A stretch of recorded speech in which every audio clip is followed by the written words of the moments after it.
Welcome into episode 421 of the Skate Podcast. I am Brian DeFelice, joined by Bridget Prue, Scott McLaughlin, and for the remainder of this episode, all of you who submitted questions via Twitter, YouTube, and email, we're going to try to get to as many of them as possible. Bridget and Scott, first and foremost, thank God, finally, this West Coast time slot is done with this season. It's one thing and it's when it's early in the year or even late in the year when the Bruins are competitive. But when they're tanking and we got to stay up until midnight plus to watch them lose by multiple goals every night, good Lord. That I think last night broke me. Like, that was just another brutal loss, another just non-competitive game. The late nights, I have a little bit of cold, like that. I always get the seasonal changing cold. Like, I'm very susceptible to that. So I've been dealing with that too. And or you just caught it from me last week. Maybe, yeah. Bridget is getting everyone sick. She infected the entire hockey's broad team. So yeah. But yeah, last night I was like, man, this is real bad. Fortunately, I was just writing something about McAvoy, so at least I already had that written pretty much. But yeah, and then selfishly too, for us as a website, the Celtics have also been on a West Coast trip, and at least that they're winning, but the games are also kind of irrelevant because they're just going to be the number 2 seed and there's nothing left to decide. So our guy Terp's also exhausted because he's had all these late nights. So it's half our website's just junk. We're just tired. And it's thank God, done with the West Coast. Yeah. No, that last night felt like cruel and unusual punishment. I was like, what did I do to deserve this? This was rough. And we say that we've been talking about how ugly it's looked for a while, but I don't know. Yesterday felt somehow worse, maybe because it's all accumulating. But the fact that they only had, I think, 7 or 8 shots through 2 periods, it was very, very difficult to watch the breakdowns and the not being able to get out of their zone over and over again. And they were missing some guys, and I don't know if that's where we want to start. Brian, your opening shift has to do with, what we took away from the game. So yeah, why don't we start there? Yeah. Well, I think the reason that game looked so bad, Bridget, in particular, is because it's one thing to lose to Vegas, but the Bruins are losing to the Sharks and they're losing to Anaheim. These are bottom teams in the league, as are the Bruins, but they're not even looking like they're looking a tier below the bottom teams. And that's the concerning part. And obviously, yes, the Bruins are without certain players. You're without McAvoy. You've been without Lindholm. Last game, they're without Nikita Zadorov. And of course, you don't want to look at a roster in the last month and a half of a season when you have injuries and you just sold at the deadline and pretend that is the roster that we might see in 5 or 6 months, because it's kind of unfair to completely judge what we're looking at right now as it pertains to the future, because so much has to happen. Obviously, it's a ton of work, but the product on the ice right now is atrocious. It's a 7-game losing streak. They've given up 5 goals, at least 5 goals, in 5 of those 7 games. They've given up 5 goals once, 6 goals, I think, 3 times, and 7 goals once. So there's really not much else to say other than this is in my lifetime, this is the worst Boston Bruins hockey product I've ever seen.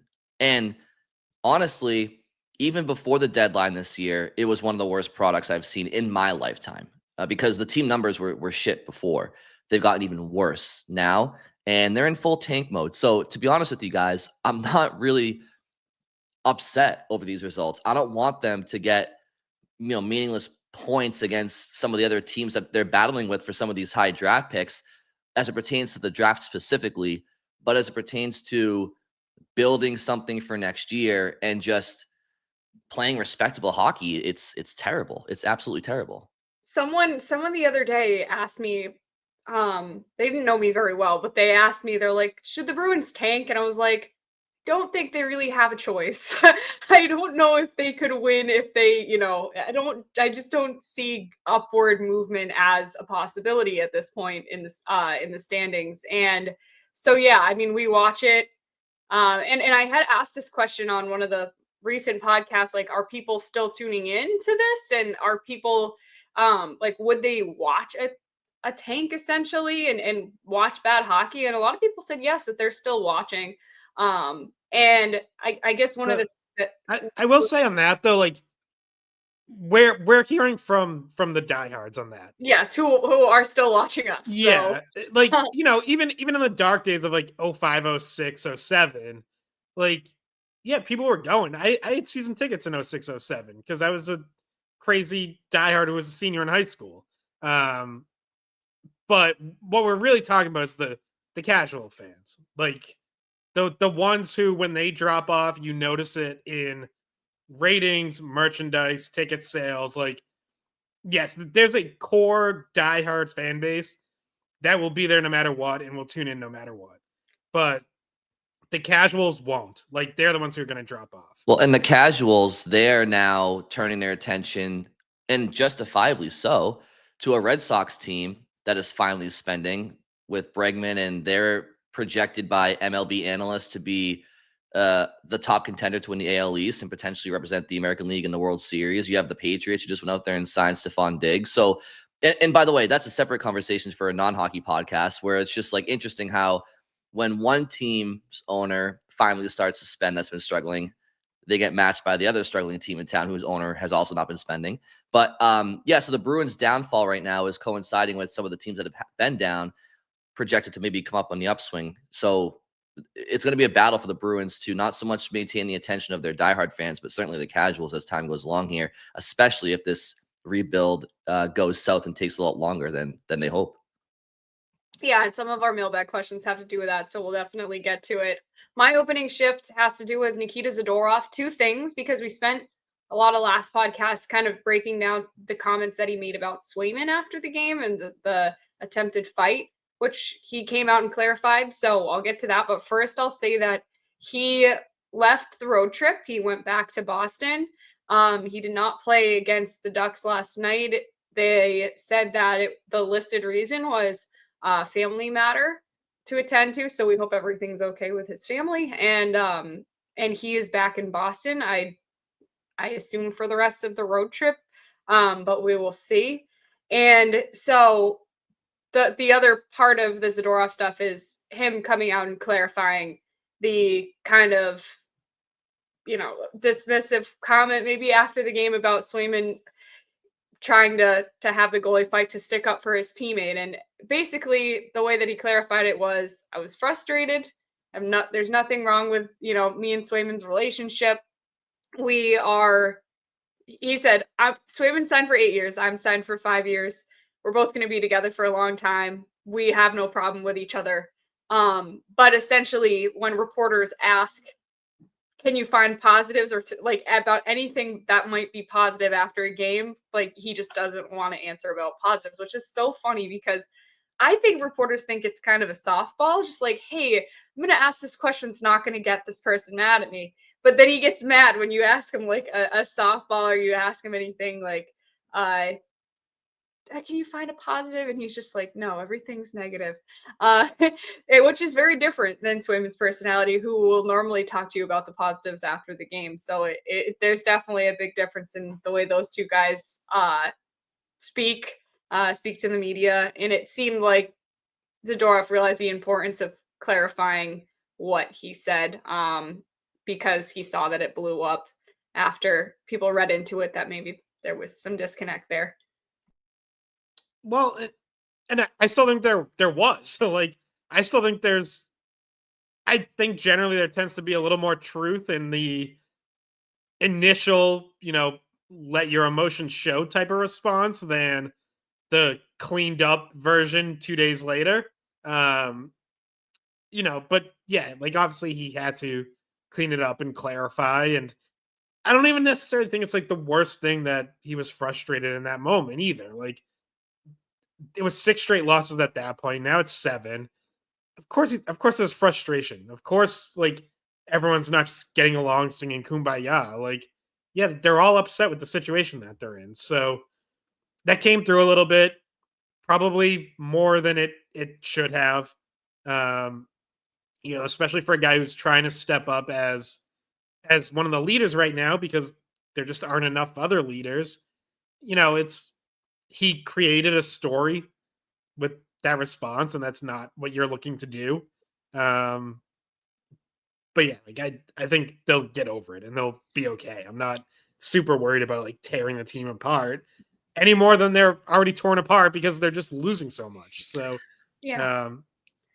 I just feel like it was important to kind of include it because we did spend, and media in general around here spent a good amount of time about talking about it. And I thought he did a good job clarifying. I thought he had to, and I think, got some tips on what to say and not to say, and he handled it well. I think he didn't mean to cause a storyline.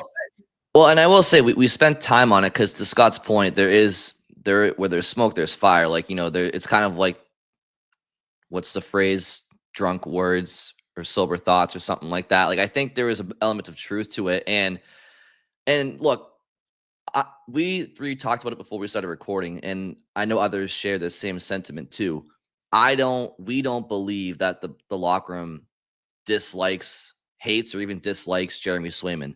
But what I do believe is that actions speak louder than words. And I think sometimes players might just kind of roll their eyes when they're hearing him, puff his chest out and speak like Clark Kent, and then he's giving up 6 goals every game. So I just think there's an element of just stop the puck, Sway, but and that's kind of it. I think that's where the frustration kind of came out, and maybe in a moment of weakness. But I do think that, because you don't want to start, there's a reason why media training is a thing, especially when things are going bad on the ice or on the field or whatever. You don't want to create more attention and more storylines that already exist. And that is what Zadorov did. Like, it would have been better for him to probably keep his mouth shut to the media, even though he said no comment, but he should have known better to maybe not allow the story to kind of build. And I do think the Bruins probably had him walk it back a little bit. In fact, he brought it up first thing to the reporters, and I want to say it was probably, I don't know if they were still in Anaheim or LA at the time, but yeah, he went looking for it. It was clearly a point of emphasis by the team to clarify those comments, probably. Yeah, well, yeah, and Boston's a different market too than probably what he's handled before. Yeah, I mean, he was in Vancouver. Like, that's pretty. There's a lot of media there, so he's been around it.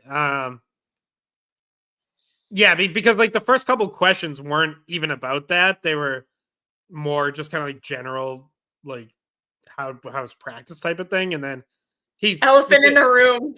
Yeah, he like specifically stepped up and he was like looked at Fluto, who obviously asked the initial question in LA, and was like, "Are you going to ask me about Swayman?" And Fluto, to his credit, was just like, "Well, what do you want to say?" Like, I don't think Fluto went in with like follow-ups, but yeah, like obviously Zadorov had something he wanted to say. They gave him a chance to say it. So, and I didn't like how Zadorov said to Fluto, like he kind of insinuated that he made it something it wasn't. It's like, no, you said what you said, and it's on record, and everybody else made their opinions. And also, Fluto didn't even post it. I don't think it would like. He did. He did that was his story for the night. But to be honest, guys, like, there was a clip. Did he like the video of it? Like, it's kind of what I saw going around. So I think the Bruins even posted that. Yeah, the Bruins posted the whole interview. So, but there was a comment earlier in that post game availability that honestly was just as telling, if not more so, which was when he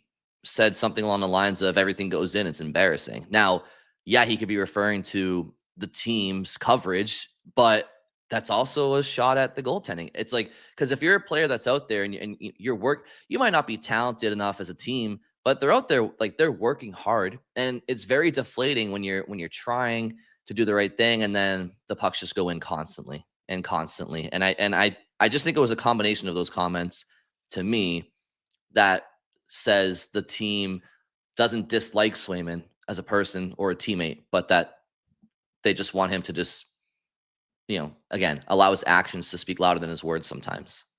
Yeah, I also think another element of this is Swayman is trying to lead, and I think he's kind of learning on the fly, what works and what doesn't, and what's expected of him and what's not. And yeah, the fighting thing, it's that's not really what's expected of you.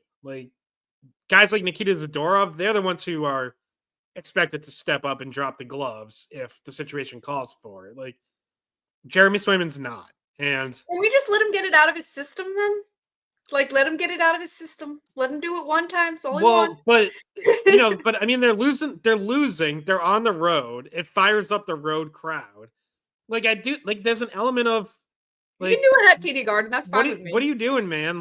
You just fired them up more, and then by the way, you gave up 4 goals afterwards. Yeah. So softies too. Yeah. And I think that Zadorov sees everything very black and white. This is what you're supposed to do.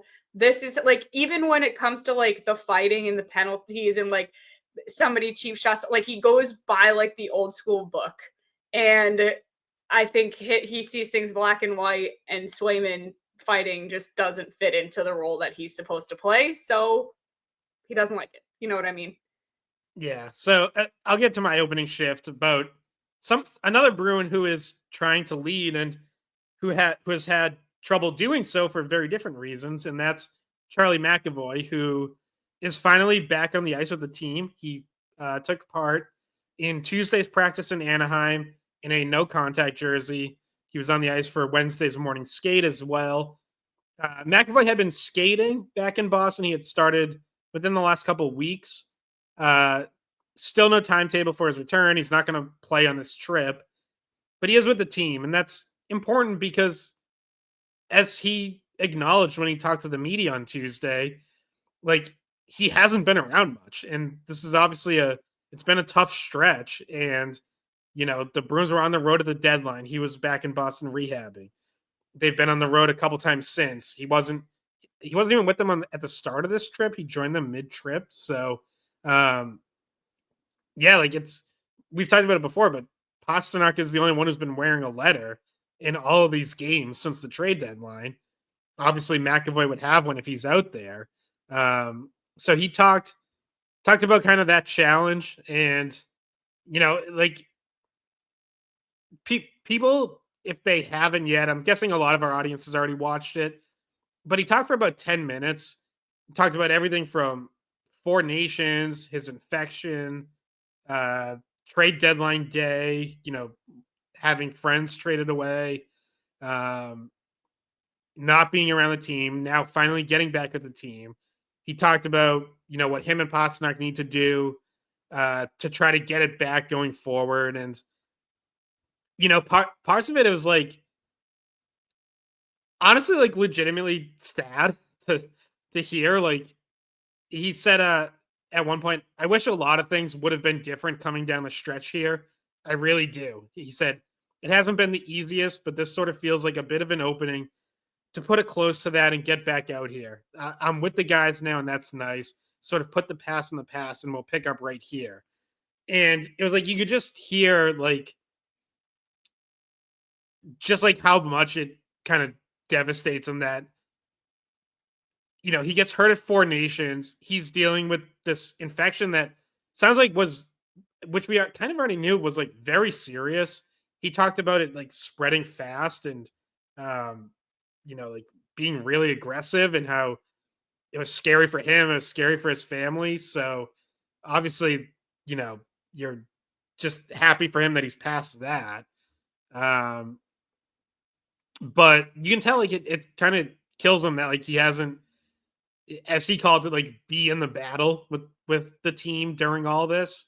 And I think how him and Pastrnak figure this out going forward, it's obviously what the front office does going forward is more important, what they do to build this team moving forward, but also what McAvoy and Pastrnak do is, in terms of culture, compete, just setting the tone every day, that's going to be extremely important. And it honestly feels like that process hasn't even started yet, because McAvoy hasn't been there. And he said those are things we're going to have to talk about, as in like after the season, we're going to have to talk about it, as like there's just been too much other stuff going on for it to happen yet. Pasternak, after the game last night, I don't know if you guys saw this, but like towards the end of his interview, he says, we have to be better than that and start building something here, because right now we have nothing.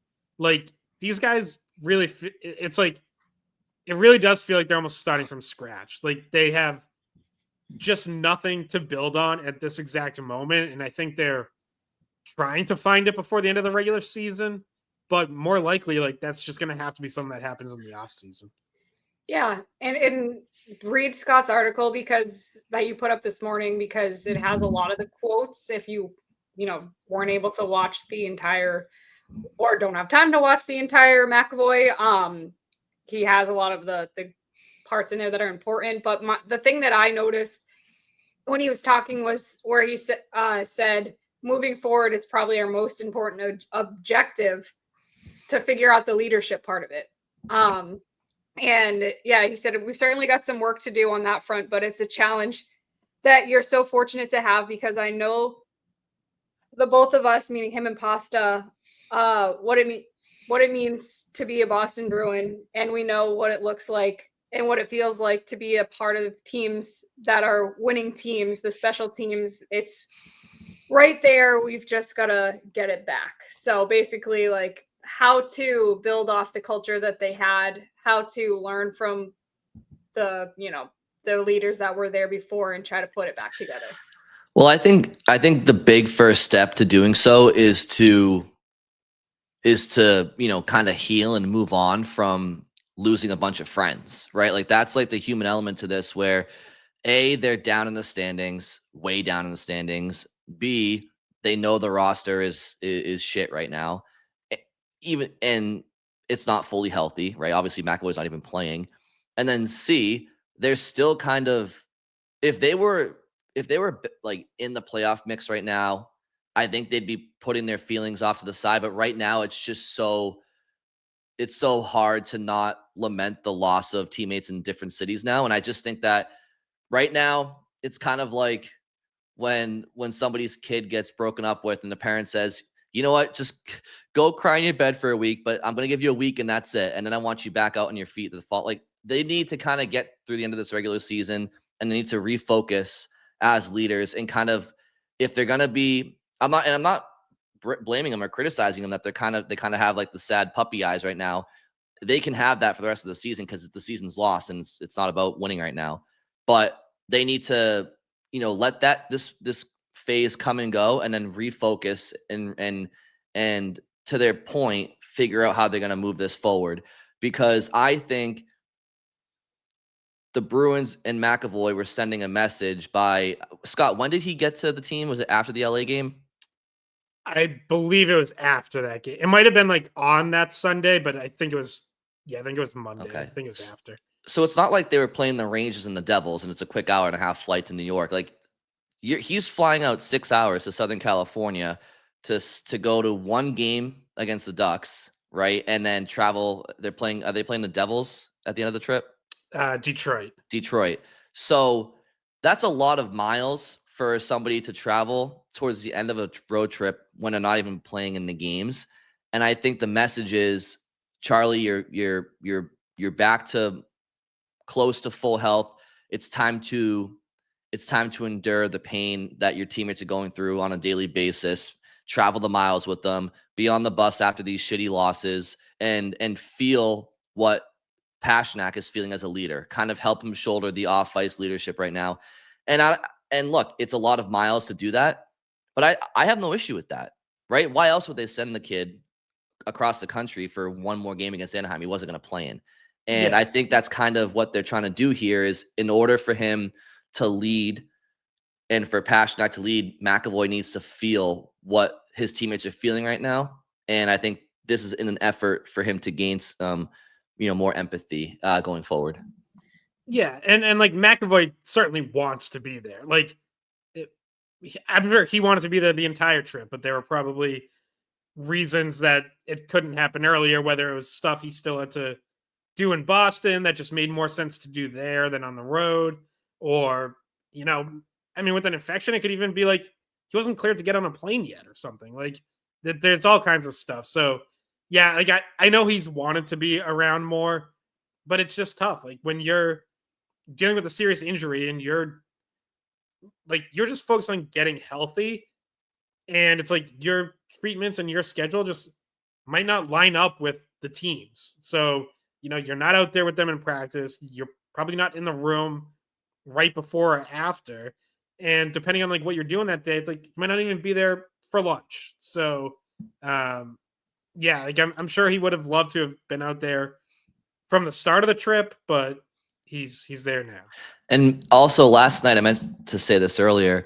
I don't know which reporter it was, and I'm not even blaming them for asking the question. It's kind of an obvious question to ask, but it's just that's kind of why it's funny because the answer was obvious. But David Pastrnak, who has for the majority of his professional career in the National Hockey League has been on a contender, obviously, or a playoff team, except for I think maybe his first or second year where they just missed. But he's been on a lot of good teams and a lot of top 10 teams in the NHL. And then he was asked if this stretch has been his toughest time in as a Bruin. And it just kind of seemed like, and it was, he said a very quick yes and just moved on. I don't know what what other answer he possibly could have given amidst a seven game losing streak where they're giving up an average of 5.5 goals a game and they're heading for the lottery. So, and all of his best friends just got traded, or some of them. So I heard that question. I was kind of like, oh, that's the most obvious question in the world. With like, why even ask it? But maybe you kind of have to in that situation. Yeah, just to get someone on the record. You can't just assume it. This is a pretty bad one. Pretty obvious. Yeah. By the way, 7-game losing streak tied for the 4th longest in franchise history. And the longest since I always kind of forget that this happened. The 09-10 season, they had a 10-game losing streak, like February to March of that season. And obviously, like, still ended up getting to the second round of the playoffs and should have been in the conference finals. That, of course, was the year they blew the 3-0 lead, Krejci's injury. Sturm's injury, Seidenberg's injury. Yeah, just fell apart in that series against Philly. But yeah, they had a 10-game losing streak that year. That was the second longest ever. Now the modern ones are like a little different because there's overtime and shootout losses in there too. But the longest one was 11 games, and that was their very first season, and it was the 2nd through 12th games that the Bruins ever played as a franchise. So here we come, baby. Here we go. Started out with a win, so there you go. It's always in the record. They did win the very first game. All right, Bridget Scott, why don't we move along to the mailbag? I think listeners have been waiting for 28 minutes now. Let's get to it. I'll start with the first question. An email from Duncan in Hartford. He asks, while there are no longer any players from the 2011 Cup on the ice after the Marchand trade, Boston did just hire Zdeno Chara to be a player consultant, meaning this team isn't technically without the influence of that era. Do you all think they hired him with the Marchand trade as a possibility to be as a mentor support system for McAvoy and Pastrnak as they take up the leadership mantle? Is he destined for more of a management role? So this is an appropriate question based off of our most recent conversation. And Bridget and Scott, I'll just throw it to you guys. Do you think Boston saw this possibility with Marchand's contract looming? Maybe it's safer to get, Chara in the organ. I don't know if they're connected, but what do you guys think? I don't think they're connected. I think that, first of all, we still are waiting for more details on what the exact role is. We haven't seen him around the team, but it felt like it was always with just working with the defense in mind. And there's been a lot of comparisons drawn with Zadorov, and Chara help Zadorov get to another level. And obviously he's going to help with the leadership side of it as well. But I don't think anyone knew the Marchand thing was coming until it happened. I don't think that either side even thought that was going to happen until right before the deadline. So I don't think it was with that in mind. Now, can it help with leadership if he has, an easier channel to talk to the guys and they can bounce questions off of him? Of course. But it's, I think, and it hasn't been completely defined out to the public yet, it probably has a lot to do with specifically working with defensemen. Yeah, that's part of it. And I agree. Like, it's not the door was always open for Zdeno Chara to help out kind of however he wanted to or whenever he wanted to. So that would have happened regardless. Like, I don't think that was done with a potential Marchand trade or even Marchand leaving in free agency in mind. But yeah, it doesn't hurt having him around. Obviously Pasternak and McAvoy both played with him, have relationships with him, are friends with him. So, as they try to figure out how to build whatever it is they want to build, what better resource than the guy who built this whole culture that we've heard about for the last, 18 years.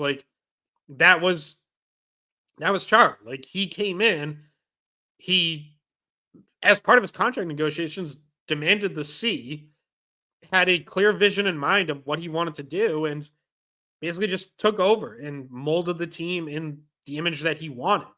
McAvoy and Pasternak are going to have to do something similar. It's not enough to just be like, well, what were Chara, Bergeron, Marchand, etc. What were they doing? Let's just continue it. It's like, this is now such a big turnover in terms of the roster, the room, just the era. Honestly, it's just not the same era anymore. So they have to do something new. They can take stuff from all those guys, but this is going to have to be something new going forward that they have to build. And so what better resource to be able to look at than someone who built something before, someone who actually did it. So can't hurt, but I don't think that was necessarily exactly why they initially brought Chara in. Also, technically, Chris Kelly was on that team as well, and he is on the coaching staff. Yeah, so. That's true. For now. We'll get to those questions later. Yeah, we'll get to those questions. About that we'll answer.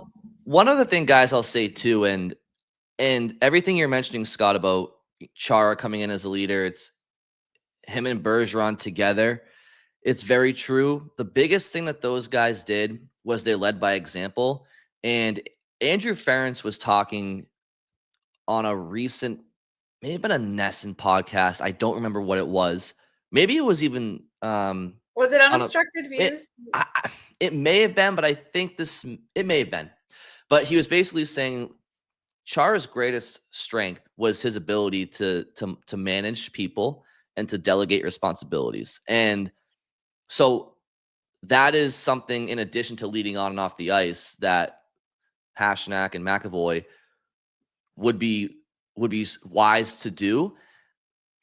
Because what that does is it forces your teammates to also shoulder responsibility and leadership accountability. And when you look at those Bergeron Chara teams, there was a ton of leadership behind those guys.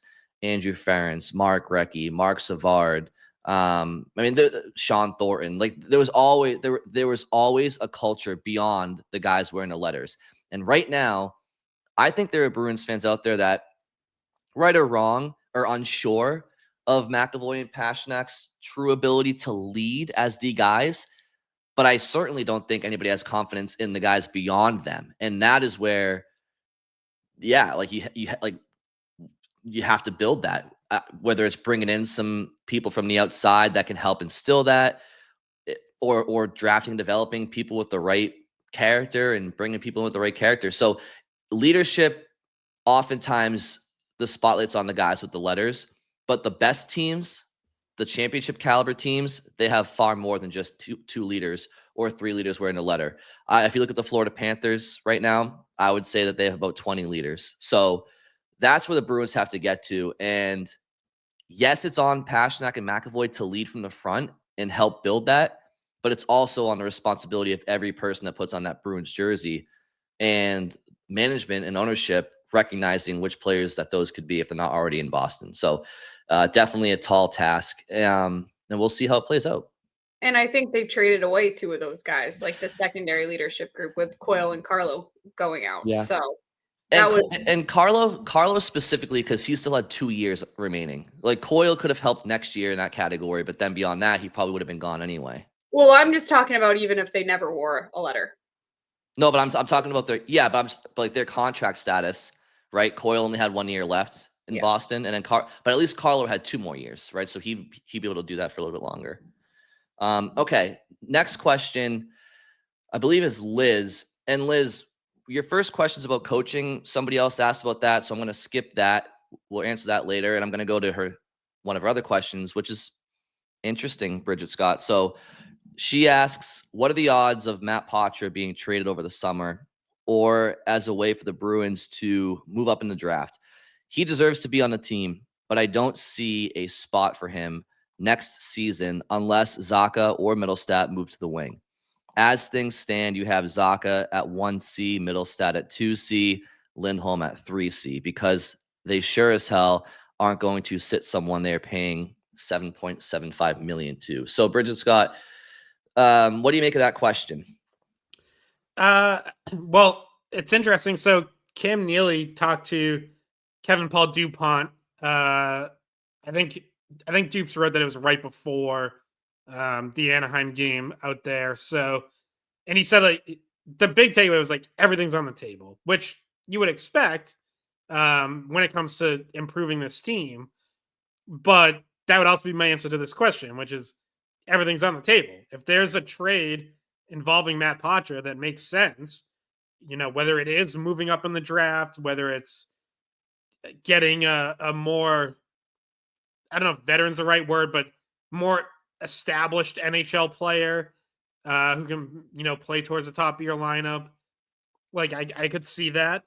But what I'll also say is I wouldn't rule out Poitras being part of this team next year just because they suddenly have a bunch of centers. Like Liz even kind of wrote in that question. It's like, it's not crazy at all to think that Zacha moves to the wing or even Mittelstadt because, we, not to step on the potential coaching questions, but I think we all kind of think there's probably going to be a different coach. So how do they want to use their centers? Like, what are their demands? If there's more defensive demands, like Casey Mittelstadt might move to the wing.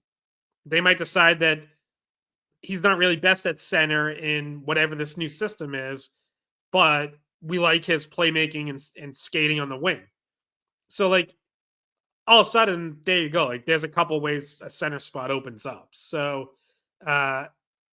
yeah, it could very well be that Poitras is boxed out and there's not really a spot for him, but I'm also kind of the belief that like if he comes into camp and is clearly just one of their 9 best forwards, because we know he's not going to be in a fourth line role, so that's something a little different. But if he's clearly just like one of their 9 best forwards, they'll find a spot for him. Like you'll figure out how to make it work. Yeah, and they've played him at wing before too. Not the ideal situation for him to be in, but they've slotted him in at wing when they had to. And even when he was in Providence, he was playing wing a little bit, and just there's options for them to move the forward group around. But obviously, we also expect them to supplement what the current forward group is. And Brian, I have no idea what you're laughing at, but he's in the background with his mic muted, just giggling at something. Probably saw a meme that he liked or something on Twitter. No. Brian's second podcast is way funnier. No. He's doing another podcast while he's muted while we're talking. He's like, you know what? I will out myself here. What happened was I got a phone call that I had to answer. And when family calls, you never know if there's an emergency. So I had to pick up. And I mentioned I was on the podcast, and the response was, "Oh, okay. Well, just text me if you want Cheesecake Factory." So that's why I was laughing, because that wasn't so much an emergency. My answer is yes, by the way. Yeah. I hope you oh my said God. yes. The factory nachos. Are you kidding me right now? By the way, that's where I brought Wallstrom out for our lunch that time. Oh, Bridget, okay. I didn't mean to derail you. I'm sorry. I didn't even realize I was Fine. seen when I was laughing. Normally, I'm the one with my pets, like, just showing up randomly, derailing everything. But it sounds like we now need to get Cheesecake Factory as a sponsor on the show. But anyway, I was pretty much done with the Patra thought as well. And Brian, did you have a Yeah. thought? Yeah. I mean, my thought on Poitras is it's I can very much see a situation where, depending on where the Bruins fall in the draft or the lottery, it could be worth it. So let's say they finish with the 7th overall pick or the 6th, right? I think 6th might be best case scenario without the ping pong balls really doing a favor for them. By the way, worth noting that last night Anaheim jumped ahead of the Bruins in the Mhm. standings, so Yeah. moved the Bruins to 8th overall in Yeah. the draft order. Big Tied picture. with Penguins. So, like, Big they're picture. right It's a good there. thing. Yeah, it's a good thing. Big picture. But Oh, look, Sidney Crosby is absolutely going to drag the Penguins ahead of the Bruins. So, yeah. Thanks, Sid. But if the Bruins are sitting with the 6th or 7th pick, if you're Boston, is it worth, once you see where the ping pong balls fall, right? So it's probably a draft day maneuver, or shortly there before. But do you pick up the phone and call somebody with one of the top 3 picks and say, "Hey, do you want Poitras in 7? Like, do you want Poitras in 6?" Because again, a lot of these teams, they've had multiple top 10 picks in recent years. Like, they might be trying to not necessarily look for that top pick anymore. Maybe they would rather a young prospect and 6 overall or 7. So I could see the Bruins maybe, being entertained by that, because to Scott's point, Neely said everything's on the table. And I am a big Matt Poitras fan. I think he's wise beyond his years. I think he protects the puck really well. I think he generates a lot of offense. The production hasn't really been there much, specifically this year at the NHL level. So, to be honest with you guys, as much as I like the player and his attributes, I can't sit here and say I'm completely sold that he's going to be a 50-point guy at the NHL level, or even a 45. I don't know. We haven't really seen, it's to be determined. So I would entertain it if it were to propel you to a top 3 draft pick potentially, and you can get Michael Misa maybe, or James Higgins, because Schaefer's probably going to go to maybe even San Jose, who probably needs to bolster their blue line. So I would consider it for the right opportunity, but I'm not just going to trade him just to trade him, right? yeah, but just a couple tangential notes here. Like, Poitras down in Providence Wednesday night, tough night. Took 3 penalties, threw a temper tantrum on one of them where he got kicked out of the faceoff draw, was clearly not happy about that. Then took a hooking penalty right off the faceoff. Got mad, kicked the puck, and then tried to kick his stick and fell. And they were on the road, and like the crowd gave him like the Bronx cheer. It was like all over him. So not a great look. That was not his best night. And then same thing, just on the draft, because we're probably not going to get super deep into this now, but I'm really fascinated like how this board plays out, because I kind of get the sense now that it's like a top 2 of Schaefer and Misa, and it seems like more people now have Hagens more in like the next group with Anton Frundell, um, Caleb Desnoyers, Porter Martone, like sort of in like this like 3 through 6 group, than like challenging those top 2 guys. So definitely some people around the prospect world who seem to be a little bit down on Hagens, which I kind of get because he hasn't had the greatest second half, but I still think there's a ton of talent there. So like if he slipped at all, and all of a sudden the Bruins were within range to strike at like 5 or 6, if he slipped, like that would be a great scenario, I think. Mm-hmm. And can I throw this out there too? I know the question was about Matt Poitras, but maybe packaging Lysell with the Bruins pick to move up. I don't know if people would be interested in that. And he's obviously getting his chance right now. He's playing the last few games. He hasn't had a chance to do a whole lot just with the way that the team's been playing, but I do think that he has shown flashes of what he could do with his speed and his shot. Production hasn't been there, but the production for the team as a whole hasn't been there. They've been spending a lot of time in their defensive end. I don't know if he would be a guy that people would want, but my thought is the teams that are drafting high and have been drafting high for the last few seasons, like Brian mentioned, it's kind of this, like some of those teams have been there for a few years now. Do they really need a like a Poitras or a Lysell, because they've kind of been drafting guys that are maybe have higher upside than those guys already, and maybe they have those guys in their system already. Well, I hear what you're saying, and maybe not, but again, if you're getting a Poitras, and I would see Poitras way more valuable on the market than Lysell, but if you're getting a Poitras +6, right, or a Poitras +7, I mean, you could sit there and say we're still getting a top 10 pick, and we're getting a younger prospect that has NHL experience. And I also think that if there's a year where you might see some teams defer for the right trade and maybe trade down just a couple of picks, it might be a draft like this where people aren't billing it as like a very deep or high-end draft necessarily. Now, that for that reason, they wouldn't want to trade out too far down, right, for that exact reason. But if you have the second overall pick and you can go from second to 5th or 6th, plus get a Poitras or somebody else with promise in Boston's system, which might be limited, but I wouldn't be surprised if a team would entertain it. And I think if you're Boston, you might as well, try to throw something at the dartboard and see if you can make anything happen. It's not a bad thing to try.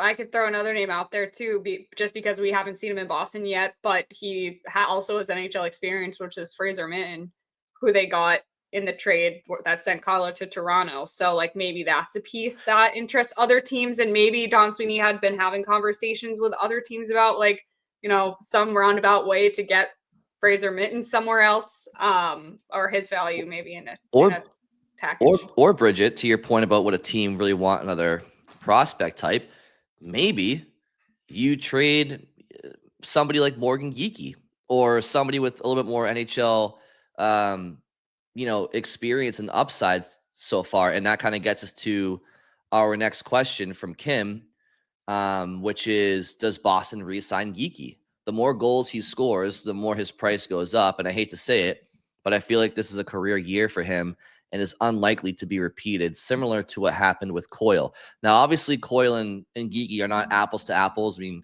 Geekie's, he's arguably entering the prime of his career still, and he's, whereas Coyle's more of a aging player. But her sentiment, her concern, I think, is valid. Do you think this is the best you'll get out of a Morgan Geekie? And maybe it's packaging him in a trade to move up at the draft, or maybe just trying to sell on him while his value is at its peak? Or the flip side is, do you keep him as your own and re-sign him? I mean, I think you have to keep him and re-sign him, honestly. Like, again, I guess the question is like, what is the goal here? Because if it's a longer-term tear down, then yeah, okay, then maybe you're trading away more guys and getting more picks and prospects and, looking at this as a 4 or 5 year thing and not a 1 or 2 year thing. But if you have any hopes of like getting back on the upswing quickly, you need NHL players. And Morgan Geekie, even if this is a career year, is an NHL player. He's a middle six forward. He helps fill in your lineup. Like you need those guys. And you can't just like trade them all away and then be like, oh, but we're going to go find more in free agency. And like, now you're like overspending to get them. It's like, at least Morgan Geekie, this team control. He's a restricted free agent. To me, it makes way more sense to keep Geekie at this point, extend him, than it does to trade him and just leave yourself with yet another opening in your top 9 where it's like, what do you need then? Like 6 top 9 forwards? Like, how long does it take you to get that? 2 years? 3 years? There's too many holes as it is. And with him being a restricted free agent, that does give the Bruins a little bit more negotiating power. I also think you have to keep Pasternak happy. So I think you have to keep what he wants as a line together. And I think they already made the decision to keep. We'll see what happened with Scott. He'll be back. Scott, I think did you just exit? Yeah. Leave us? Well, I had to blow my nose, and I figured people, probably didn't need to see that. So. Oh, that's why they're on YouTube, Scott, to see that type of stuff. So anyway, I think that Geekie, they had already made their decision that. By the way, how happy has Pasternak looked these last couple games? Not happy. Real happy? Or he looks like somebody driving a Chick-fil-A on a Sunday. He couldn't be any more unhappy right now. Yeah, because if people don't know, it's closed on Sunday. But yeah, so I think they made the decision at the trade deadline that he was going to be with the team. One thing that Razor mentioned to us when I was saying, they need to figure out a way to sign Geekie in the offseason on Sunday Skate last week, he said, well, do you think another team's going to offer sheet Morgan Geekie? He seemed pretty certain that no other team was going to offer sheet him, which would then force the Bruins to match. And so like that part of the process, he just didn't see, he basically was looking at it as a certainty that Geekie will be back. What the contract is what's unclear, but Razor seemed pretty convinced he'll be back next season after negotiating with this restricted free agency. Well, Bridget, that's a wonderful segue into Remy's question, which is, what is the deal with Morgan Geekie's next contract? I feel like his value is inflated playing alongside Pasternak and hoping he will take a fair deal. I see 4 years, 5.5 being somewhere in the right neighborhood. How would 4 years at 5.5 sound to the two of you from Morgan Geekie? Probably slightly steeper than I'd like. Like, if we could keep it 5 or under, that feels a lot more comfortable to me. But if you have to go to 5.5, like, I'm not gonna lose sleep over that. I don't think I'd go a whole lot higher than that, but I don't really think it's gonna. I don't know. Maybe I'm wrong. I don't think it's gonna cost that much. Obviously, this is a career year. Playing with Pasternak is a factor. Like being a restricted free agent's a factor. So I think that all helps keep the price down a little bit, just in terms of he's not going to get what he would if he were hitting the open market as an unrestricted free agent. So I guess I would hope to keep it a little under that, but if that's what it takes, I'm fine. Like, that's okay. And if they're far apart, we could see the situation where they hit arbitration, which is what happened with Swayman, not this year, but the year before.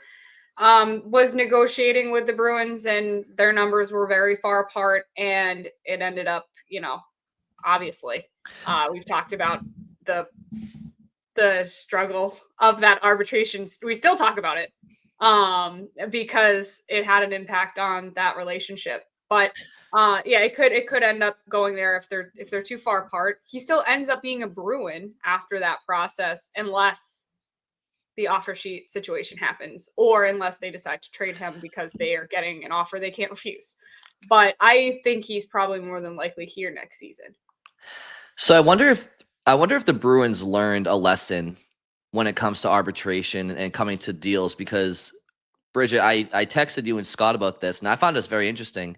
And obviously when the Bruins and Jeremy Swayman went to arbitration, they gave Swayman a 1-year contract with a hint, wink, wink. This is 1 year because we'll allow you to, kind of get a full deal next year. They could have taken him to a 2-year deal in arbitration. Connor Ryan mentioned with Evan Marinovsky on their Bruins Beat podcast, could you imagine if the Bruins gave Swayman 2 years out of arbitration, this current season being the second year, and then trying to negotiate a contract with him this offseason and what that price tag may have looked like compared to the one that they signed him to this past summer. I don't really have a ton of thoughts on that. I found that very interesting, and I found that a fun what if. Bridget, you commented. Scott, I don't think I got your comment on that, but I found that I never thought of that, to be honest with you. Yeah, I just think like too many other things are different. Like it wouldn't be as apples to apples as like, oh, you take the 2-year decision out of arbitration, and then everything else plays out the same sense. It's like maybe you don't trade Allmark because you'd still only have, whatever, $8.5, $9 million tied up in goaltending. Maybe you would just ride out the last season of Allmark and go with the rotation one more year. Swayman would have been in camp. He wouldn't have missed training camp and preseason. So even if Allmark's gone, maybe he just has a better season this year because he's more ready to go off the hop. Like a lot would have been different. So yeah, obviously he wouldn't get the same if it did go the same way and he was the number one guy this year playing at 3.7 million or whatever it was and had this season.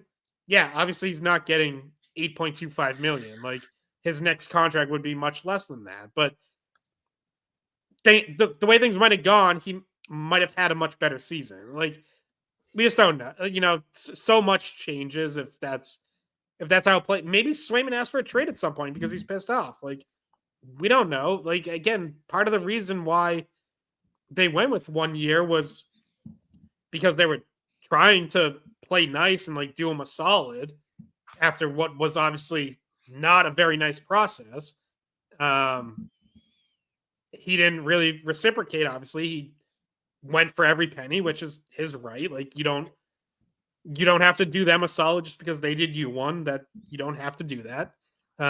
He fought for his right to party. That's no problem. It is what it is. Yeah, exactly. So I don't know. Like a lot of other things change beyond just what his contract is.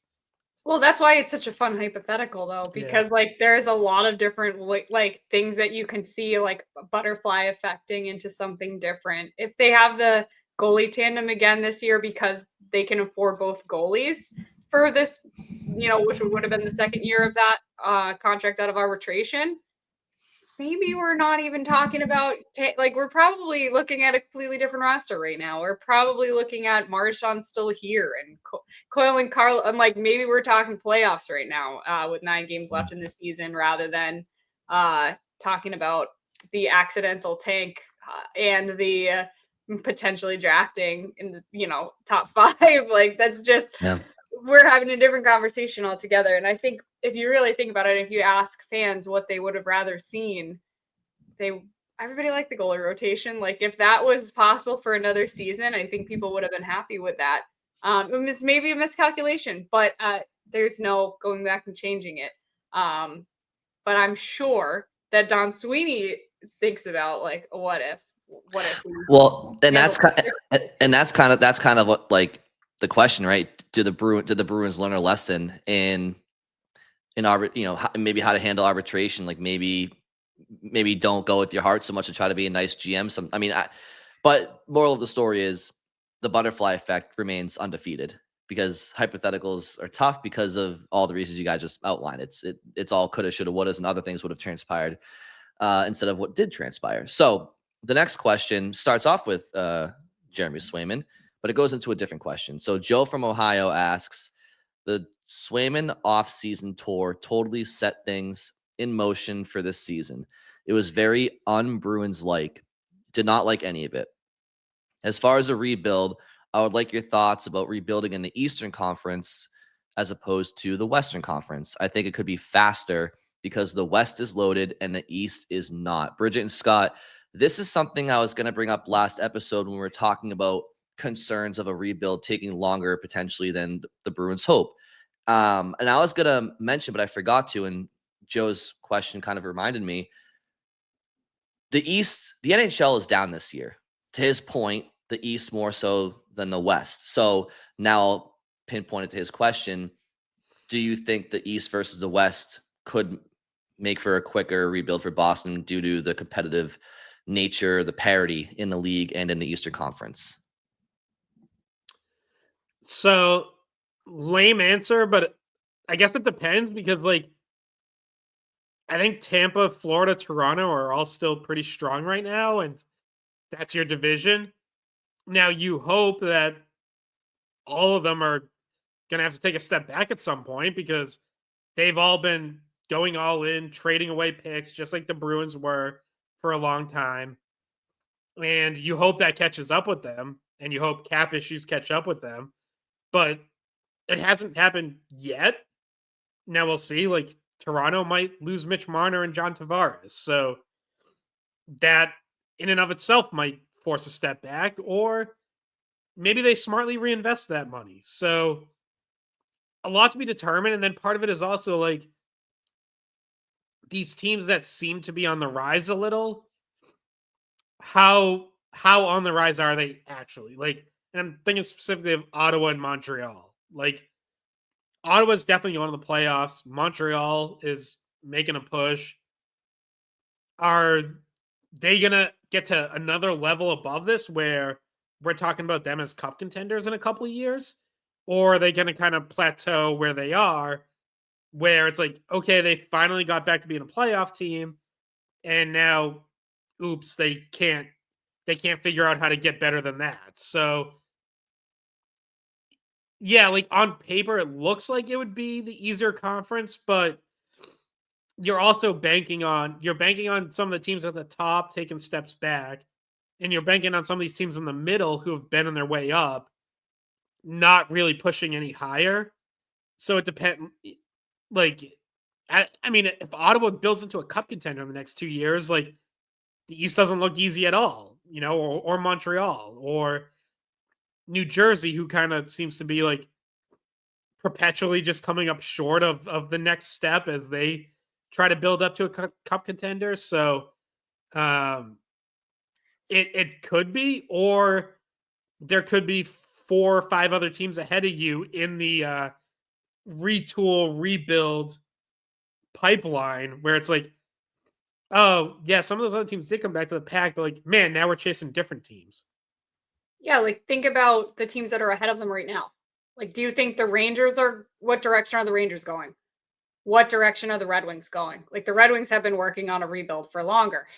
Columbus is ahead of you right now. The Islanders, like these are teams that you would have to pass. And they would have to be going in the other direction. And there's just a lot of teams right now that you could see being that the middle group that you'd have to separate from, which is the same issue they were having this year. And the reason why they were sellers is because they were not ahead of that middle of the pack. So yeah, and now that they're missing more pieces and we're watching with our own eyes just how bad the product is that they have right now, it's hard to say this was going to be easy no matter where it plays out. Yeah, I mean, if I'm Boston, I'm a player in that room. I'm a coach. I'm in management. I'm in scouting. Whatever. It's too daunting. It can look too daunting to look at every other team in the conference and stack up. All right, where are we in our division? We got Toronto. We got Tampa. We got Florida. We got Ottawa on the rise. We got Montreal on the rise. Blah, blah, like you start looking at it that way, and it can kind of seem daunting and pessimistic. Whereas if you just focus on yourself and nobody else, then that might be a better mindset. Like focus on making your roster as good as it can be, and as opposed to, obviously you have to look around, and it's a competitive league. You have to try to play off of what's around you. But as far as the mentality goes, you start stacking up where teams are right now, you're not going to look too good, right? So they just got to focus on themselves and may the pieces fall where they fall. Because honestly, I think there's always going to be competition. Toronto's not going anywhere. Tampa, I mentioned it on a recent podcast. They're about to go a decade without a top 10 pick in the draft. They'll be potentially one of the only teams, maybe along with the Islanders. So, but they also had top 10 picks right before the last decade. So their time is going to come where Kucherov ages out, Hedman ages out, and they're going to have to go through struggles. So it's just the nature of the league. Like, it's always going to be competitive, and there's always going to be teams with potential and teams that surpass potential, don't achieve their potential, whatever. So Boston just has to focus on themselves. And that'll probably be the best mindset to take. I wanted to ask this question about Swayman before we get off of him too much.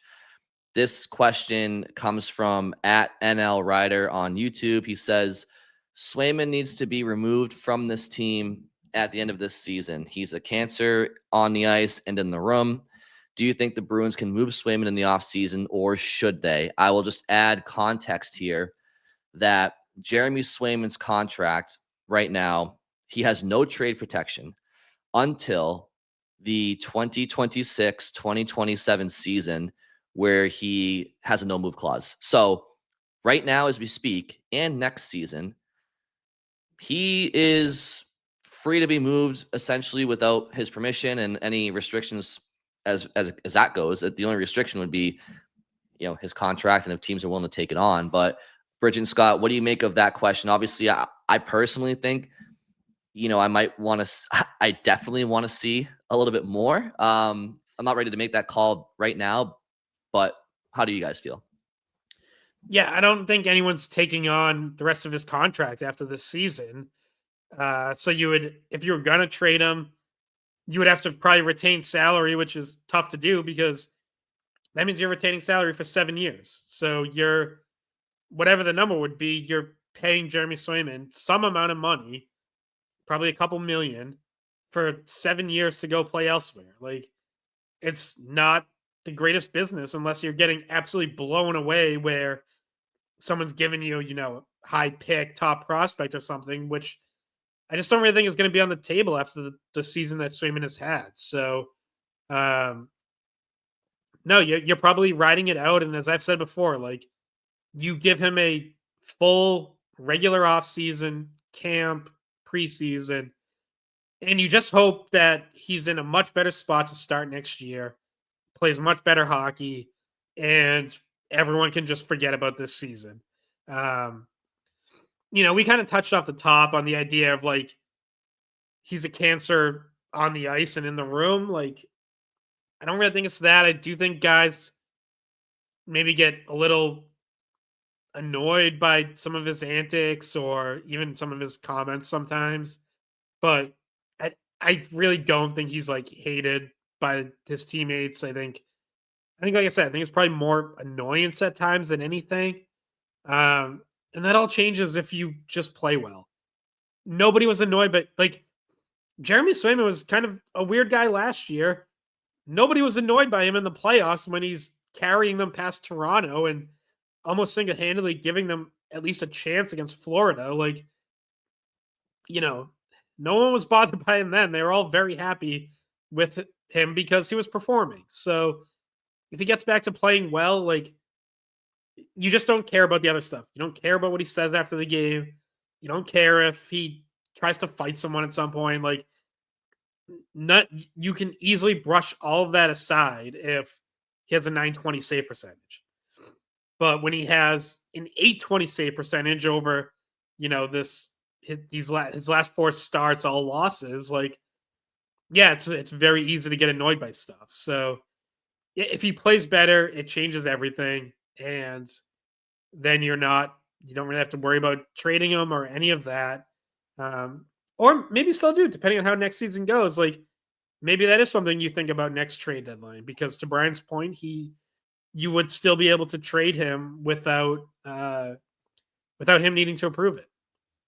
Yeah, and that makes it easier, but except for the financial reasons, like you said, Scott, because if he's not doing well at that point, like, what is his value to other teams? If we're talking about, yeah, well, I'm saying like he would have to play well, like, yeah. Well, but in that case, wouldn't you, like, you'd be, like, tempted to keep him more so than trade him? Probably. It just depends. I guess it depends on the relationship with ownership as well. If they were able to, if they're able to mend it, if they're valuing him a certain way. I don't know. I think if he's playing well, they probably keep him. So yeah, and something else to keep in mind as well is just the cap is projected to continue to go up. So people's contracts that they signed in 2024, 2025, 3, 4, 5 years from now, it's not going to be what we're thinking right now. But because somebody else mentioned the possibility of trying to trade Nikita Zadorov right now, and Zadorov, he has no trade. I think it's no move right now and a no trade next. Like you're not moving him unless he approves, essentially, over the next couple of years. And I don't think when somebody moves their family across continent in the first year of their deal, they'd be interested in accepting a trade to go somewhere else. So it's tough with these. Swayman, obviously, he doesn't have restrictions at the moment. It's more financial. But I'll just talk about Zadorov quickly because somebody else asked that. Bridget Scott, I think we have time maybe for 2 more. One's probably pretty quick, and I think we'll wrap it up. Again, thank you everybody for submitting your questions. We really do appreciate it. Unfortunately, can't get to all of them, or else it would be probably a 2.5, 3-hour podcast today, and I don't know if you all have the time for that. But let's get to 2 more, and let's go to Mr. Anti-Socialite on Twitter. Is it safe to us? That's what people call me. Is it safe to assume that any coach not named Asensa will be unemployed a month from now? And this question was asked by multiple people in different varieties, but basically asking about the future of the Boston Bruins. Somebody else asked about the coaching and asked if we could suggest a couple of names. John Tortorella, I believe, was just let go.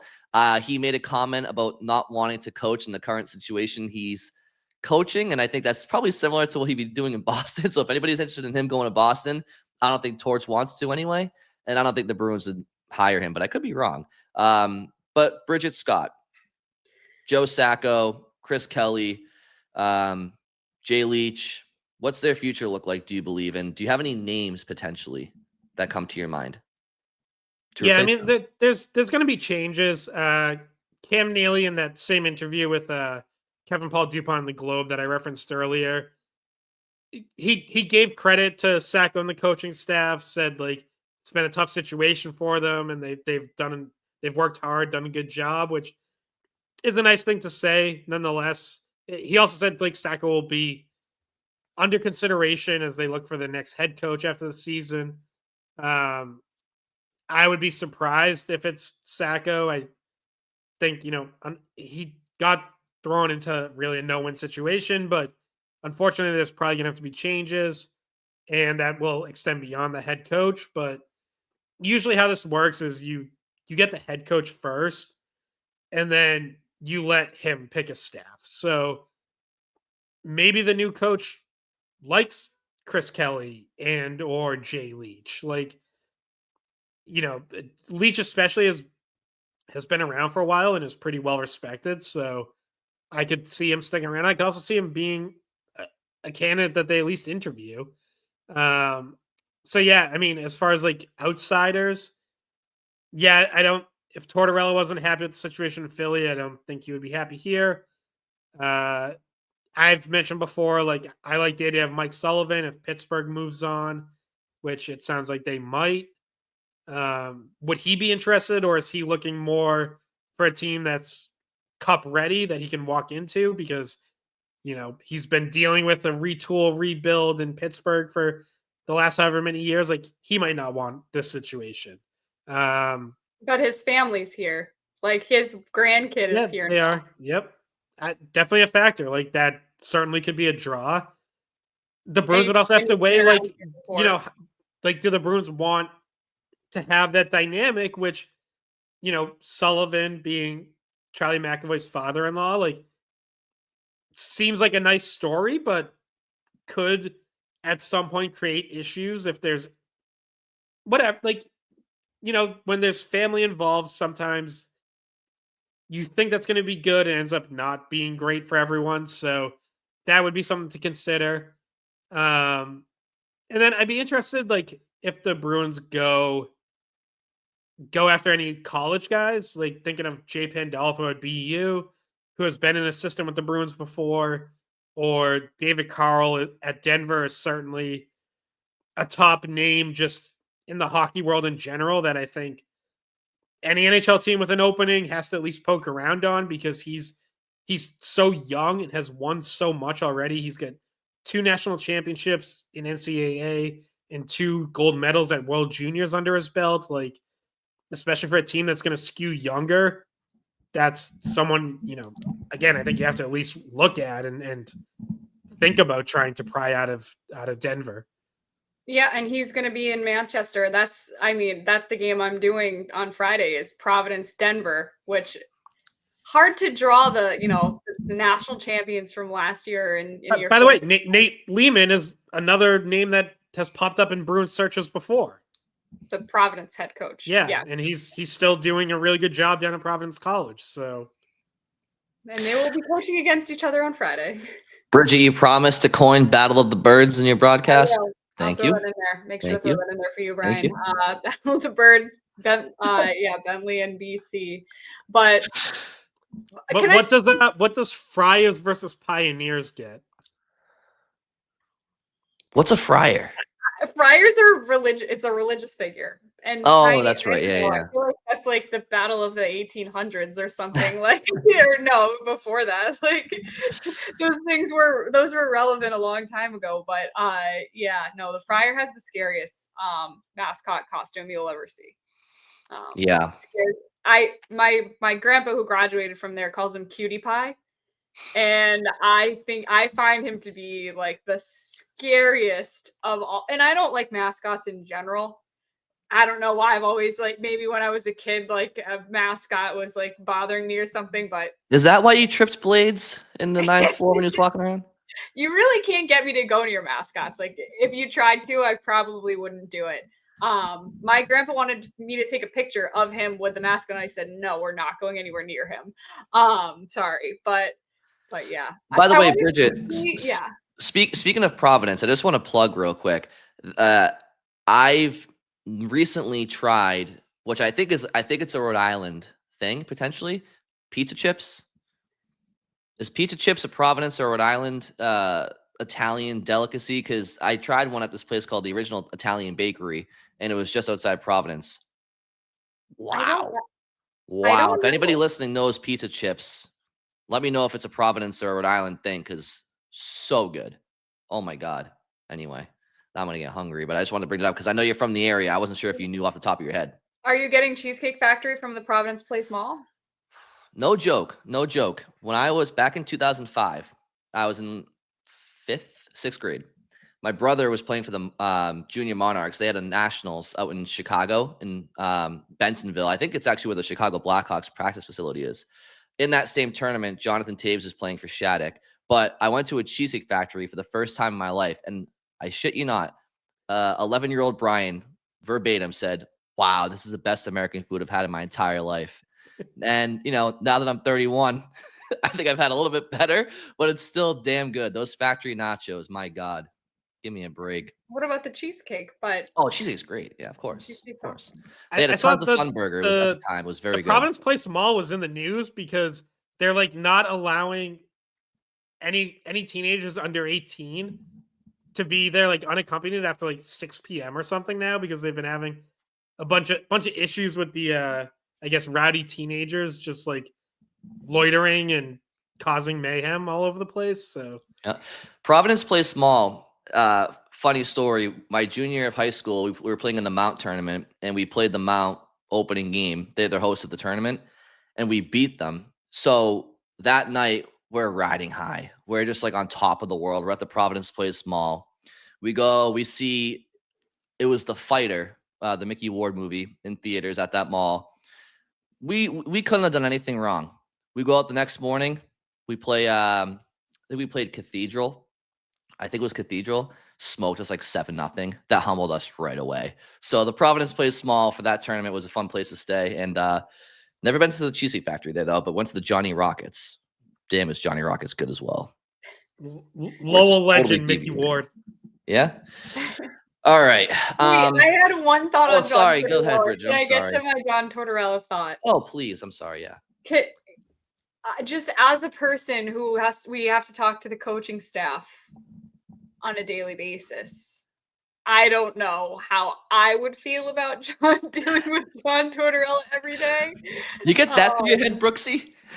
Have mean, you seen all the highlight clips of him? It would be entertaining. Like if this team's not going to be very good next year, at least Tortorella would like give us some stuff to write about. So in that sense, just as a media member, I would kind of embrace it. But No, I don't know if it's what the Bruins. I don't want it. Stylistically, guys, I'll give some feedback on Tortorella myself. I think a guy like Tortorella is better suited for a team that's in win now mode, a team that knows how to win and can use a kick in the ass when need be.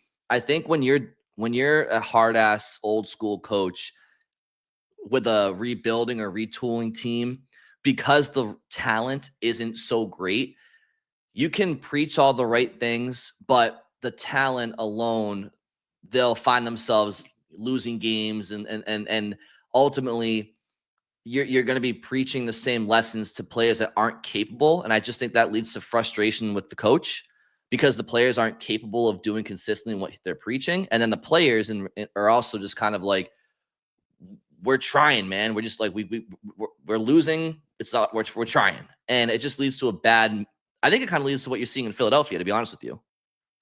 Yeah, I was gonna say, like, the other situation where I think he can work is like sort of what I referenced with in Ottawa or Montreal, where it's like maybe they kind of get to a certain level, are plateauing a little, and like need sort of that push to get them, to the next level, like kind of light a fire and propel them ahead a little. Like, say if Ottawa got stuck where they are right now for like the next 2 years, like that to me might be a Tortorella situation. Like that's what I think Columbus was, and I think that's why that kind of worked for a few years when he was there.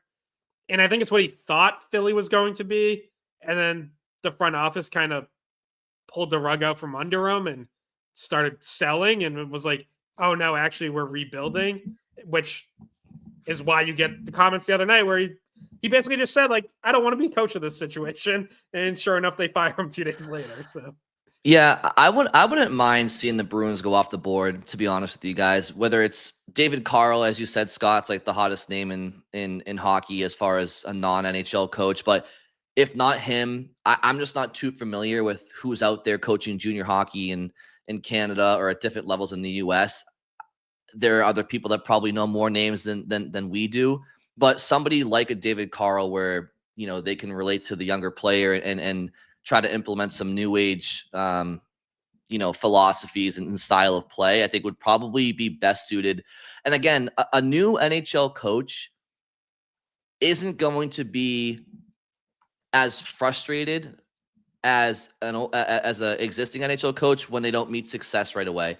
If you have a wide-eyed coach getting a first opportunity to coach in the league, yeah, they're going to want to win, but they'll have patience because they'll just be so happy to be there. And I think the organization will have patience if they know the situation the team is in. So I think if they can go, I know the Mike Sullivan thing is, I hear you, Scott. I think the dynamic you mentioned is something to be, worried about as well. You don't want too much of a tie. I don't think it would be a problem. But it doesn't seem like that's the relationship and that's how he would go about. Like, I don't think he's going to be chewing out Charlie McAvoy. I guess where I would have concerns, like if it ever arose, would be if there's some sort of tension between McAvoy and Pastrnak because they just have different ideas of how to lead.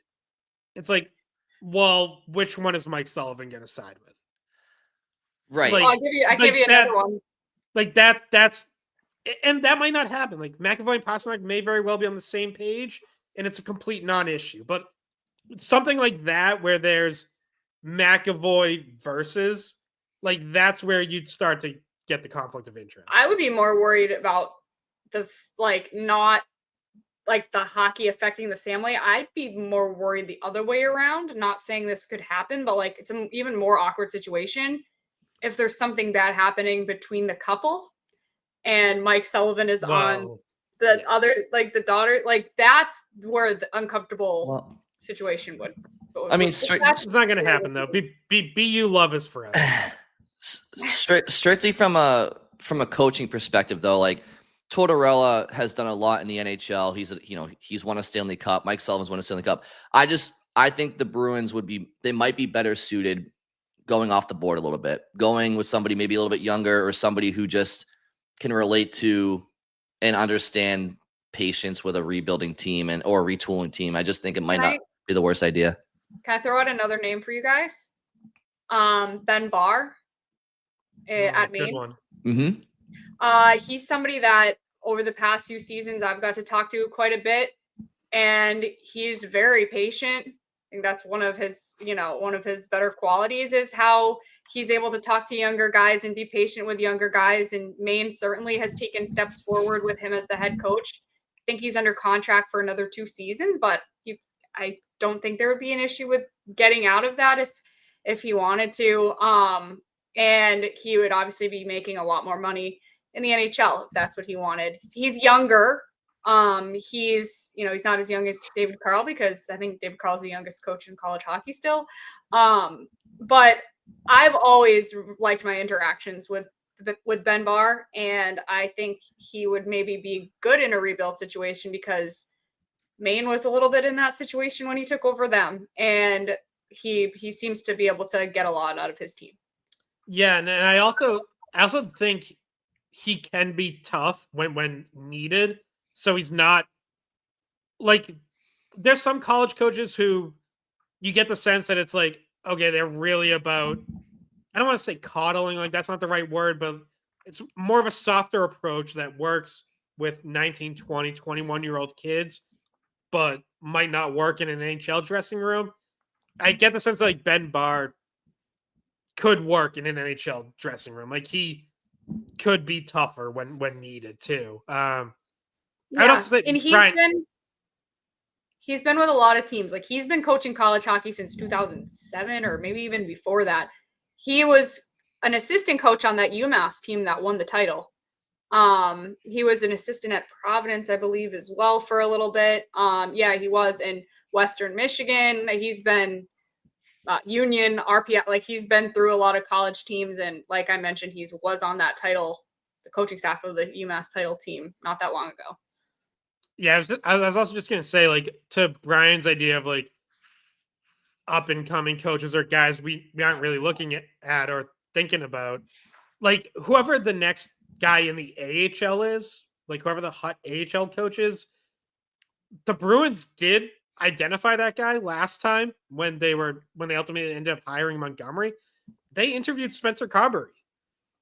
They didn't hire him at the time, but the next year he gets hired by the Capitals and is now going to be coach of the year. So like their process for figuring out who that guy was correct. It ultimately wasn't the right fit for them at that time, but like, yeah, like I'm sure they're going to be looking for that guy too.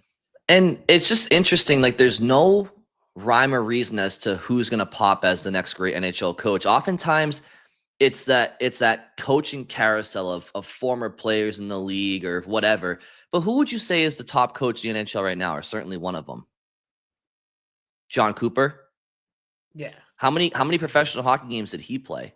Right. His coaching story is such an inspiring story, like where he came from. And yeah, so it's just, yeah, I think you got to try to get creative. It's too easy sometimes to just, and the Bruins haven't had a ton of coaching change over the last 20 years until the last couple of seasons, but so there's been too many opportunities. And obviously Cassidy's a great coach. Monty's a great coach. Sacco is more of the, as we called it earlier, the Sacco official lamb. But as far as like looking, was my accidental that's right, months ago. that's right. So yeah, I think getting creative could be beneficial for this team.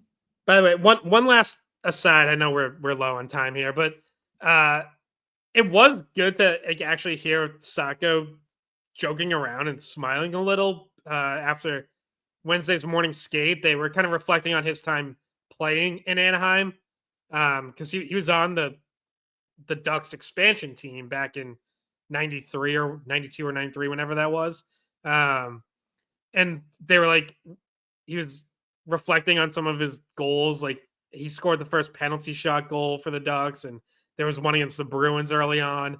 And he was like, and he's just like, yeah, it's not a great sign. He was like, you didn't score a lot when you can remember most of the goals you scored in the NHL. And it was like, it was just reminding me, it was like, I do kind of feel bad for Sacco in all this because obviously just about every press conference he's had, he's sounded kind of miserable and dour. And it's like, that's just because of the situation he's in. Sacco does actually like have a personality. It can be pretty funny. And I like him personally, but there's been really no opportunity to show any of that with how this season's gone. Yeah, it's he was set up for failure, right? And it's unfortunate for him because he's waited a decade to get another crack at a head coaching job in the NHL, and while it was probably bittersweet to see Monty go, he knew that here was his chance. But yeah, not a great situation for him to prove what he can do as a head coach with this roster, and that's unfortunate because I don't think the Bruins or any other NHL team are chomping at the bit to make him their head coach anytime soon for an opening. And how much of that is on him? How much of it's on the roster construction and the players? Probably a combination of the three. But Bridget, Scott, let's get to one last question. And I'm going to combine a couple here. So I'm going to read what Grant said first, and I'm going to ask a question from Don Sweeney. We'll combine them. Grant on Twitter says, a lot of work ahead between the draft and free agency this offseason. Which players do you see having the highest value in terms of hockey trades to further change the team's supporting cast?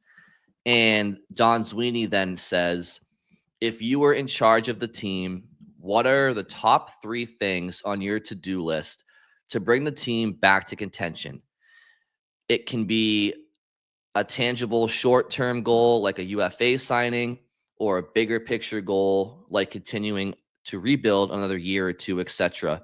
Curious to hear your thoughts. So Bridget, Scott, between free agency, drafting, hockey trades, whether it's short-term, long-term, what are 3 things or close to it that you guys would try to identify? I know it's a tough question and on the spot. But We're like an hour and a half into this, and this is like a question that's going to take an hour to answer. No, you know that, right? Like this is like our most complex question that we got, and I don't think we have time to like actually. No, Bridget, yeah, they want your opinion. That's why they listen. I'll give you a pretty quick like 3-step plan here, and then we can go off it if we want. One, we just touched on it. Get the coach right. Mm-hmm. Like, you need the coach who's going to be the right fit for this roster. Help set the culture, because the coach, yes, ideally it's players who set the culture. I do think in this situation you're going to need the coach to help with that. So get the coaching hire right. 2, obvious one, like hit this draft pick. It's a top 10 pick. Yep. You haven't had one since Dougie Hamilton 2011. You can't miss.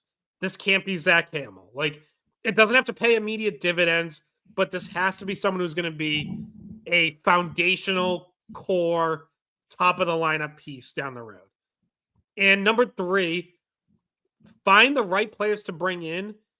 We touched on this early too, who can support McAvoy and Pastrnak. So not just core pieces on the ice, which they're going to have to be, but also leaders off the ice who can be part of like this next core and this next leadership group, because you lost a lot of those guys this year. Marchand, Carlo, Coyle, all gone. Like, you do have work to do.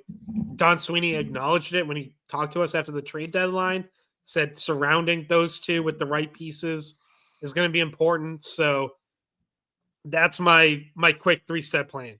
Coach, hit the pick, find the right supporting pieces to put around McAvoy and Pastrnak.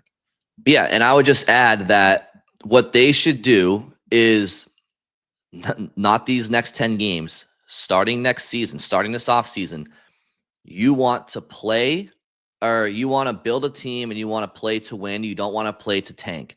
It's dangerous territory to try to go into a season to tank for Gavin McKenna, because let me tell you something. It is incredibly difficult to get that 32nd spot in the NHL. And even if you do, the ping pong balls could screw you and you don't get the player anyway. So you don't want to play to tank. And to Don Sweeney's suggestion about, or question about, is the best thing to do to rebuild for a couple of years, I understand why some out there might suggest that, but play that out a little bit. if the Bruins intentionally try to suck for a couple of years, that's a tough sell to Charlie McAvoy and David Pastrnak, who are approaching 30 years old, to be on a team where they know they aren't going to be winning. That's not going to keep them happy. Bridget talked earlier about the idea of keeping Pastrnak happy by not trading a Geekie or a Zacha. Imagine being in your prime and being on what we're kind of looking at right now for a couple of years. So I think, to Scott's point, you got to hit the coach. You got to hit the draft pick. Guys, I don't know what I'll do if they don't draft a center, but God help me if that's the case. And then, yes, we have plenty of time to go over specific acquisitions and stuff in the summer, but ultimately, I would say you try to ice the best team possible next year from a combination of guys getting healthy, a couple of one or two, free agents acquisitions or more, whatever. And I do think you need skill, and I do think you need some leadership, and a hockey trade is on the table as well, or multiple. So that's why I'm saying there's a lot that's going to happen between now and next season. It's really tough to sit here and project how they're going to do next year, because it's going to look a lot different. And Yeah, I read the question as like us going into detail on like which players we'd want to see come in and things like that, which obviously we will be handling a lot of that stuff in the off season, or as rumors, pop up, which sometimes like mid-season, or now that we're at the end of the season, like whenever it happens, we'll address those. But yeah, I think you guys answered that pretty well. And the other part of it we will handle in episodes coming up. And don't forget. Oh, sorry, Scott, go ahead. Yeah, and I think just quickly on Grant's part of the question about who still has value in terms of hockey trades. I guess for starters, I would say, like, I'm not looking to shake up the core anymore unless you feel like there's guys you have to move or you're getting blown away on.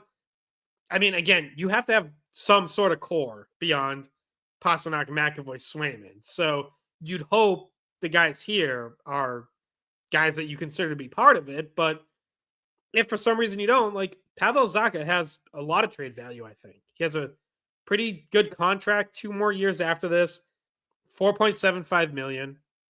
Again, I don't really know why you would want to trade Zacha unless you're getting blown away, but he would have value. And then the rest of it is like the young guys. Like Matt Poitras would have value. Mason Lohrei would have value. To me, those have to be in hockey trades to get more NHL ready players, or lineup upgrades if you're trading them. But I guess if you're still looking to shake things up more, like, that's probably where you're looking. I'm not necessarily looking to do that. And then again, don't forget, if they change the seats at the Garden back from black to yellow and they rebrand to the Neely Bork era jerseys, that's at least 10 wins right there, just based off vibes alone, right? So that can happen too. That would be one of my 3 things I would also change. The vibe's got to change. It's a new era.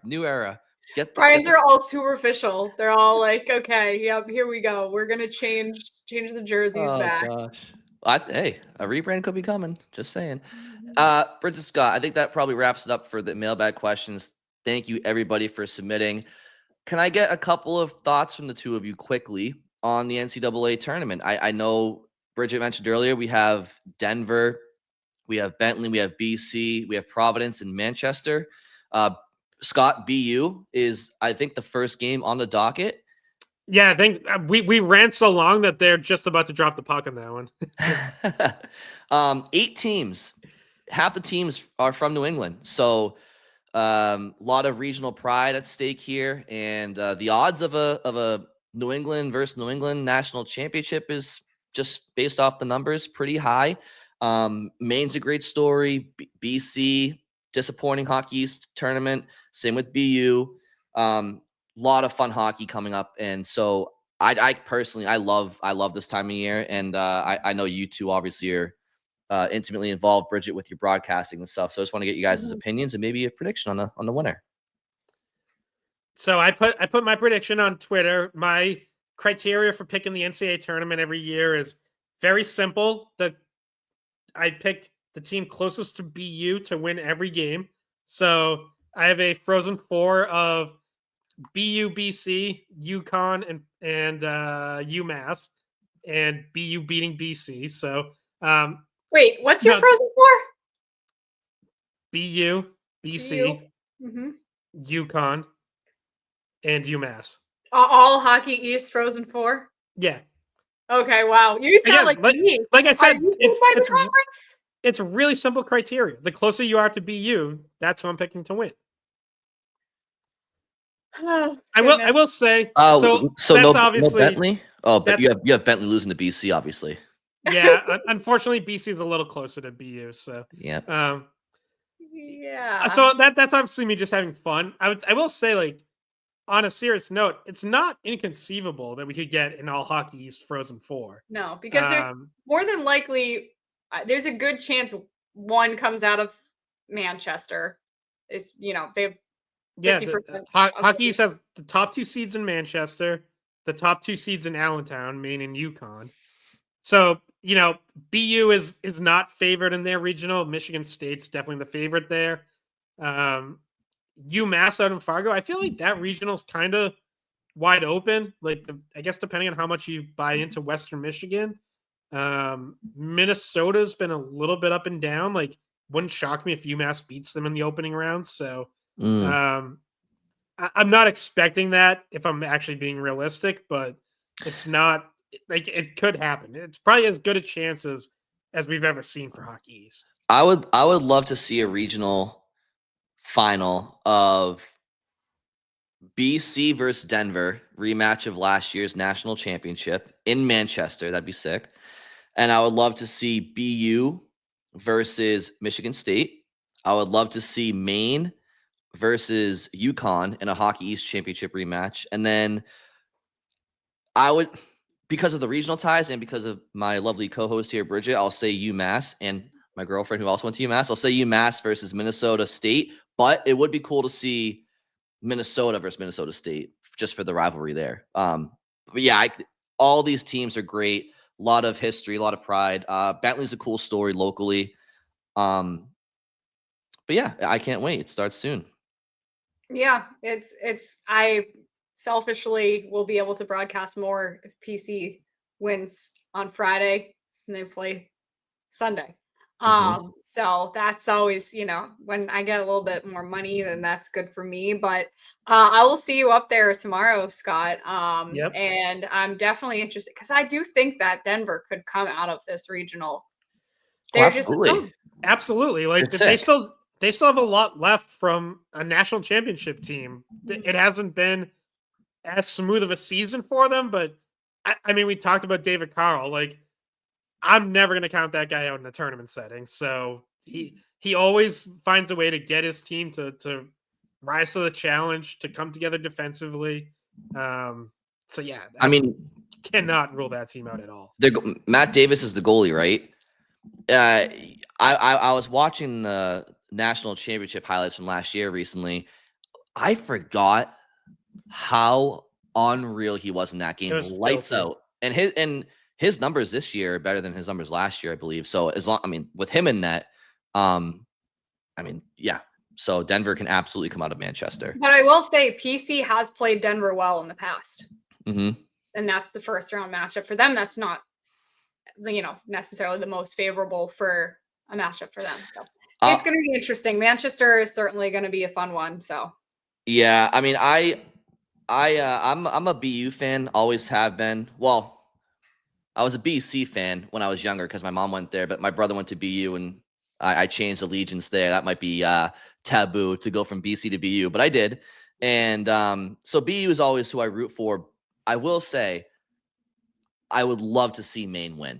I would love to see Maine win a national championship this year. I think they're a great story. If that happens, everyone's looking at Ben Barr. Yeah, if that's the case, like he's getting phone calls from NHL teams in this offseason for sure. It's funny growing up when we were growing up, Maine and UNH, like when I was a kid, in my mind, they were always like the best teams in Hockey East because in the late 90s, early 2000s, they were constantly I think there was a stretch from maybe 98 or 99 to like 04 where, like there was like 4 or 5 straight years where at least Maine or UNH was in the national championship game. One of them was against each other, I think in 99. And obviously they've kind of struggled since the early 2000s, but growing up it was them, BC, BU, and so it's cool to see Maine back in the mix here, and hopefully they can go pretty far.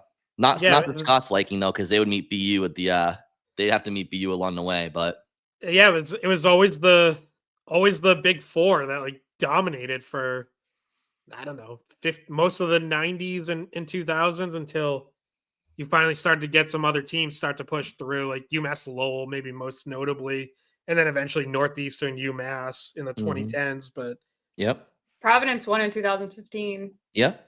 No, they didn't. That game got canceled. Yeah, he likes to deny that happened. That's why I bring it up, because they beat PU. So, but yeah, that's our little college hockey segment. But Scott is a hard out at puck drop, which is in like 2 minutes. So, Bridget, what's your show on Nesson this week in Hockey East? Yes, but we're done because the Hockey East tournament is done and the Red Sox started again. So unfortunately, there's no more This Week in Hockey East until next year. But yes, that was my show. And we do have Sunday skate this Sunday, 9 a.m. So that'll be mid regional finals in terms of college hockey. And yeah, because Razor is going to have yeah, we'll have a Bruins Red Wings game to announce to react to, which we're going to announce it. Should be great. Every Bruins game is just thrilling at this point. Are you guys doing Sunday skate through the NHL playoffs or just the Bruins season? Just through the end of the Bruins season. So you guys got like a couple episodes left? Yeah. Okay. All right. Well, make sure to tune into those while they last. Unfortunately, the Bruins season won't be going on much longer. Actually, fortunately, the Bruins season won't be going on much longer. Thank you all so much for listening, submitting your questions, and enjoy some college hockey over the weekend. We'll talk to you soon.